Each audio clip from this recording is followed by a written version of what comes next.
If you'd have told me a year ago that I'd be locked inside of my home, I would have told you a year ago. Interesting, now leave me alone. Sorry that I look like a mess. I booked a haircut, but it got rescheduled. I've been just a little depressed, no. And so today I'm gonna try just getting up, sitting down, going back to work. Might not help, but still it couldn't hurt. I'm sitting down, writing jokes, singing silly songs. I'm sorry I was gone, but look, I made you some content. Daddy made you your favorite open wide. Here comes the content. It's a beautiful day to stay inside.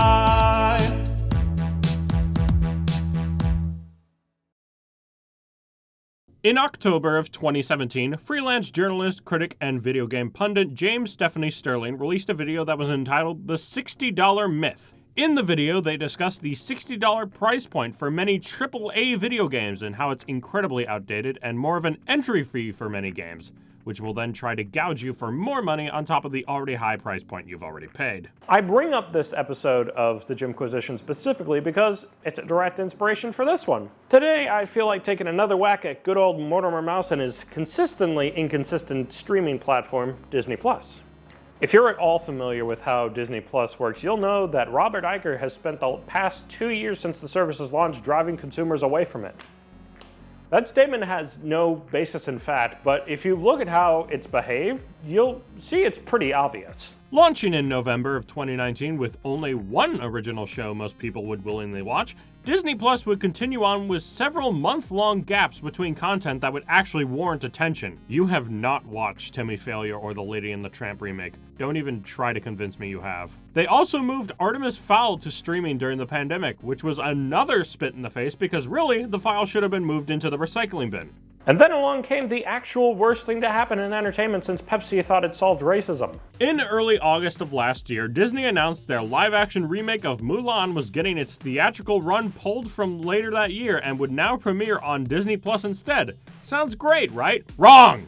Because instead of it being like the Pixar movies where they're just, on there, this movie would be locked under Premier Access and would only be unlocked with a fee, specifically $30. On top of your monthly subscription. But what exactly does this $30 get you? Well, you get to watch the movie, and then it becomes free for everyone else a few months later. And that's it. That is the whole deal. Now on to the reasons why this is the worst thing ever. Number 1, the 3-month gap. Every film that has been released with Premier Access has a definitive window of time where a purchase is required before watching. That period of time is typically 3 months, maybe a few days more or less. It doesn't really matter. In this time frame, the price of the movie never changes. It doesn't lower the closer it gets to the exact date. It is $30 all 3 months. So you're best off just not watching the movie at all because the more and more you don't watch it, the price point intrinsically holds less and less value. Why would you pay $30 to watch Cruella on August 13th when you can wait a couple weeks and it's free for basically everyone else? Number 2, $30 whole dollars? This is a point I'm going to be harping on a lot, but it is really ridiculous to pay $30 whole dollars for this kind of product. For just a single movie, $30 is a pretty steep price. Renting movies is like so cheap these days, man. Like I can blow $4 on the SpongeBob SquarePants movie on Amazon without even blinking, and that's okay because renting is a completely different concept that is widely accepted by society. Another example, I actually went to one of these movies in the theater over the summer with my girlfriend. You know what it costed us for 2 tickets? Suspiciously, also $30. But what did I get with those $30? Well, I got to sit in a nice, cool building that was specifically designed to show these exhibition-style films. I got to sit in the nice leather seats, let you lean back and just look up at the screen. There were those surround sound speakers that just added to the whole environment of the theater. I got to see Greg Marcus's face in big, beautiful 4K. Compare those $30 to Premier Access $30, where you get to sit on your lame couch, you watch your lame movie, on your lame box TV from 2004. I think I can move on to the next point now. Number 3, price tiers and the competition. I'm smashing these two together because they tackle very similar objectives. First off, I stated before that these $30 are already on top of your monthly or yearly subscription fee to Disney+. But this could have been fixed so much easier if there was just an additional subscription tier that you could get where these Premier Access movies are just already on it, and you don't have to pay these $30. The thing is though, unlike a lot of other streaming services that have multiple tiers that tell you what kind of content you're going to get with each one, there is only one tier for Disney+. Now compare that to HBO Max, who is throwing their big movies on their service on the same day they're in theaters, at no additional charge. Even Peacock isn't charging you to watch Boss Baby 2, but that's probably because Comcast would just love it if anyone subscribed or even knew what Peacock was. Number 4, you're not even guaranteed a good movie. Yeah, I guess you could say that if you're willing to pay $30 to watch a movie in the comfort of your own home 3 months early, the quality really doesn't matter anymore. But just think about this for a second. You are basically gambling that these $30 are going to maintain their value if the movie you see is good. And if the movie is not good, you've basically wasted $30 and 2 hours of your life. And the funny thing is, none of the movies that have premiered this way have been even close to worth $30. I am now going to briefly describe in detail my factually correct thoughts and opinions on each movie that is released on Premier Access. A story first. When I did my driver's test as a young lad, I managed to pass on the first try, but I got some points taken off for 2 major, yet very confusing reasons. One of them was, quote, being too cautious, and the other was just speeding. It sounds very contradictory, but that is exactly what I felt watching Mulan. Oh my god, this movie is awful. I can't believe Disney even considered having this in theaters at one point. Even if Mulan wasn't your favorite film from the Disney Renaissance era, you can clearly tell watching the new one that it is just taking out all of the things that made the original film a banger and not substituting it with anything of substance. Mulan herself is extremely bare bones, and she suffers from the white man wrote a strong female character syndrome of just being super powerful and having no personality to back it up. The original Mulan was creative, feisty, and just so gosh darn brave that she was willing to sacrifice her own life to save her father. This Mulan does the exact same stuff, but she's just going through the motions. There's no weight to it. She's just a shell of a girl boss. A lot of the other elements from this film have been changed around and ripped apart as well. The soldier friends in this movie have nothing to distinguish themselves from the perfect comedic trio from the original film. Mushu is replaced with this CGI phoenix that does absolutely nothing. Some of the lines in this movie are very strange, like in the part where Mulan gets found out to be a woman and she's expelled from soldier school and she's like, I'd rather die. I'm like, what? The editing in this film is so bad and weird. I don't think I've seen a film this awfully edited in such a long time. The fight scenes have so many cuts that it's just impossible to tell what's even going on. To be fair, it's not as bad as Liam Neeson going over a fence, but it's up there. I got to the end of this movie so frustrated that I thought to myself, man, I can't believe I hated this movie even without mentioning the human rights violations. Oh yeah, that's something I like to bring up at the most opportune and uncomfortable times. In the credits of this film, they thank the government security of Xinjiang, a province in northwestern China, for assistance filming there. This province probably has multiple concentration camps that has detained around 1 million Muslims. Way to go, Disney! 1 out of 10, I hate this movie. Oh look, another movie that's locked behind a paywall that also happens to have a female Asian lead. With that observation out of the way, the movie was fine. First off, the animation from the studio is basically always stellar now. It really emphasizes the water physics in this film and it just looks incredible. The detailing on all the textures is just mind-blowing once you get a close look at all of them. Kinda wish the characters were like that too. Raya is a good enough character for this film. I'm glad Kelly Marie Tran is still getting work. Good for her. I am, however, less enthusiastic about her co-star, Aquafina, still getting work. Aquafina, is that correct? Am I pronouncing that correctly? Oh, it's just a dumb stage name. Her name's Nora. My enjoyment of this film greatly decreased the moment she opened her mouth, and it's another piece of evidence that Disney and all of Hollywood learned the completely wrong lesson from Aladdin's genie. Also, for some reason, she has the exact same face model as Elsa from Frozen. That's pretty weird. None of the other side characters really stood out from others in their caliber, although I did like this one rival character who fights Raya a few times in the film. She was pretty fun. Another thing I think I should mention is, despite this being an original story based upon Southeastern Asian culture, I couldn't help but notice a lot of similarities to other recent works. There's definitely some influence from the How to Train Your Dragon movies. There's a little bit of Avatar: The Last Airbender in there sometimes. And the dragons in this film, they kind of remind me of that one Yeti movie that DreamWorks made a little bit ago. I think it was called Ants. It's pretty plain for a Disney movie. Definitely could use just a little bit more spice, if you know what I mean. 6 out of 10, next movie.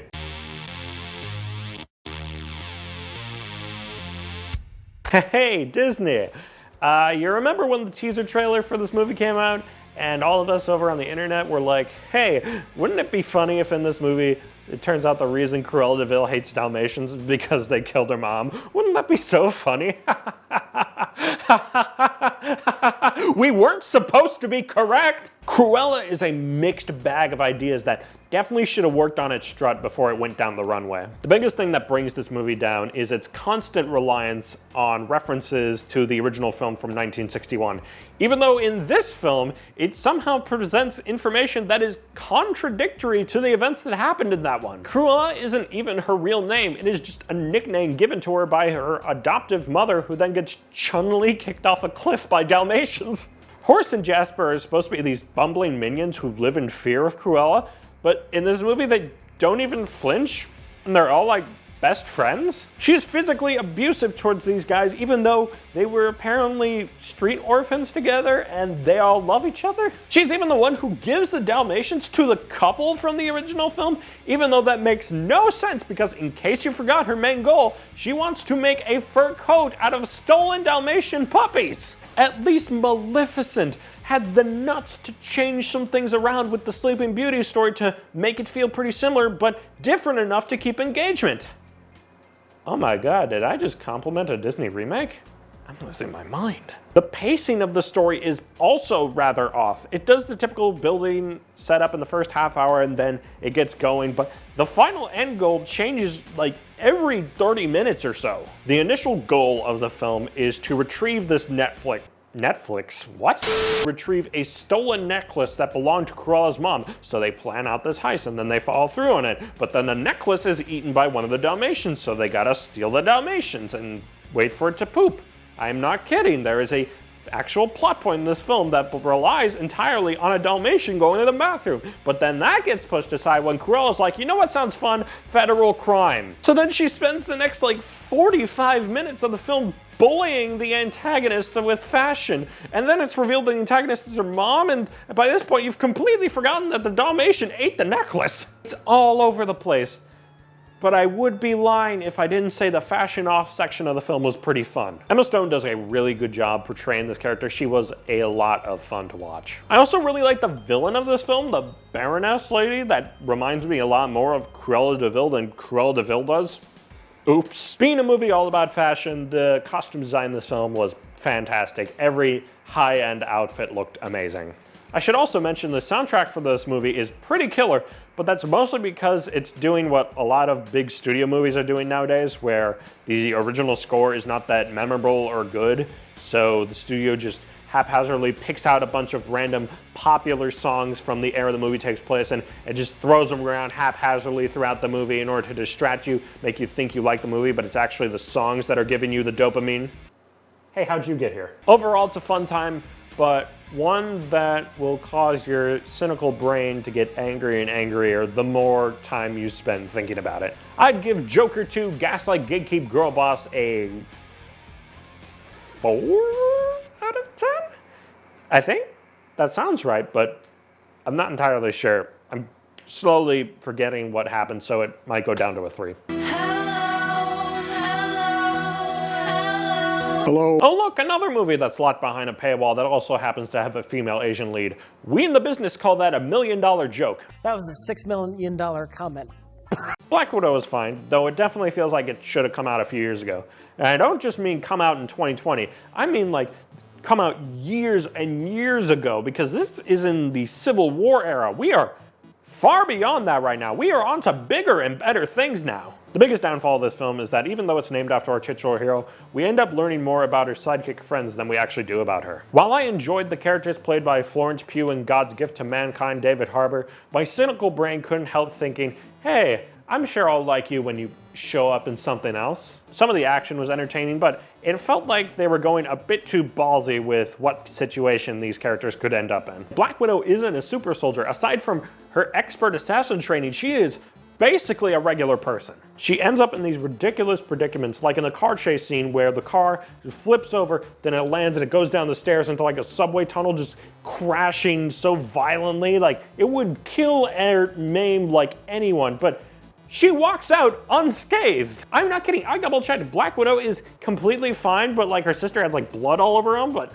Black Widow's completely fine. She took no damage, like what? Also, given the amount of things Natasha falls off of in this movie, it makes me feel pretty confident in saying that she probably could have survived Endgame. Also, quick nitpick, I don't know if you know this, but in case you didn't, Marvel pre-visualizes their big CGI action sequences years and years in advance of the film, like before a script is even written. It's wild. But for some reason in the finale, like right near the end, they borrow the effects and green screen from Spy Kids 3D. Like, why does it look like this? We could have did this in the studio. Why does this look so fake when your movie cost $200 million and you had an extra year to fix it? I don't want to be too negative though. I did like the idea of the plot, like this thing from Black Widow's past coming back to haunt her and she has to come face to face with the consequences. I will also give Marvel this. It probably took some big balls to approve a story that involves brainwashing, human trafficking, children involved in said brainwashing and human trafficking, and having your main villain be Harvey Weinstein. I don't know, man. That's like a 5 out of 10. I don't think it's enough to be a 6, but I don't dislike it enough to make it a 4. I don't know.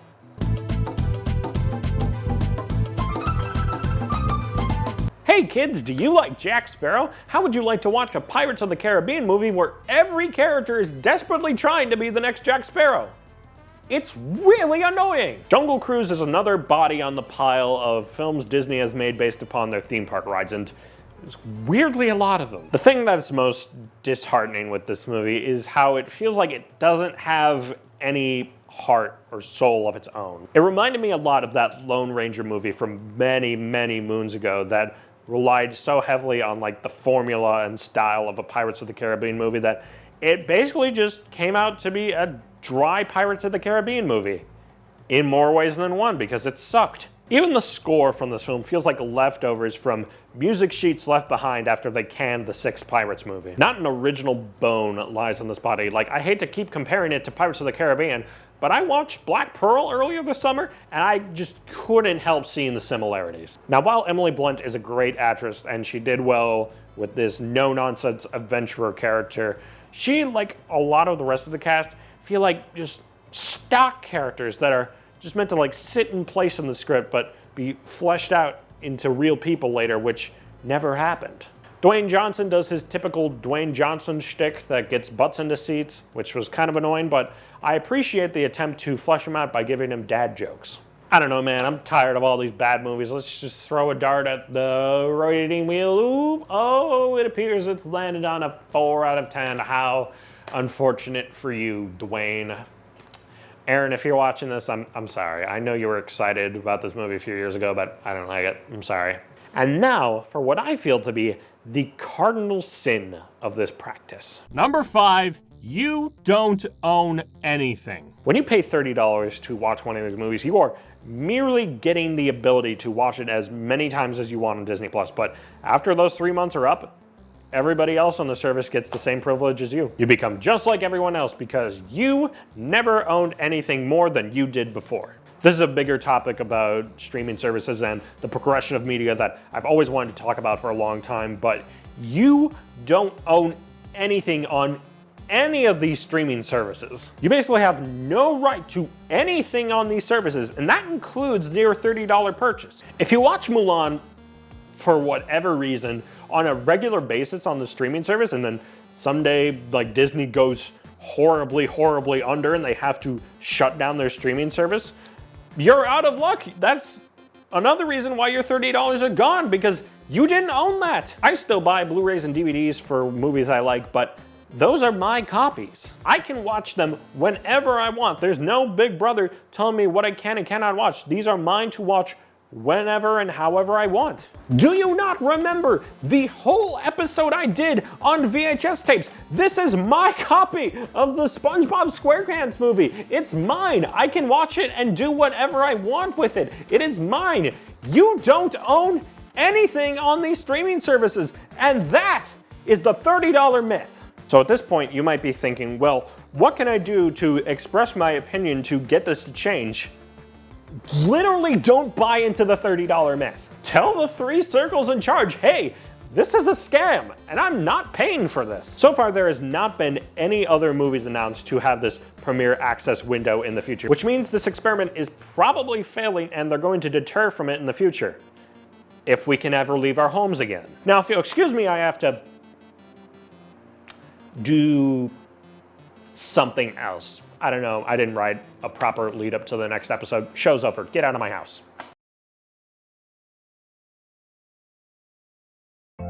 How are you feeling?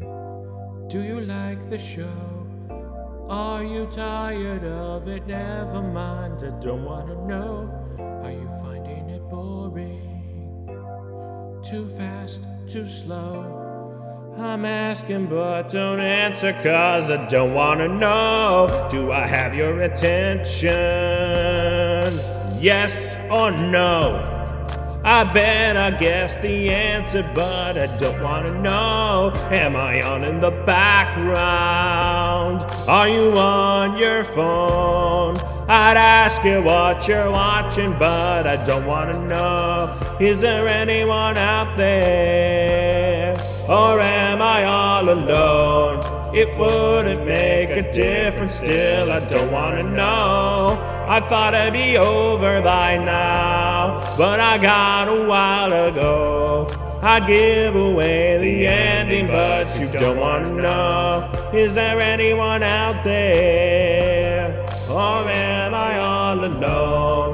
It wouldn't make a difference, still I don't wanna know. I thought I'd be over by now, but I got a while to go. I'd give away the ending, but you don't wanna know.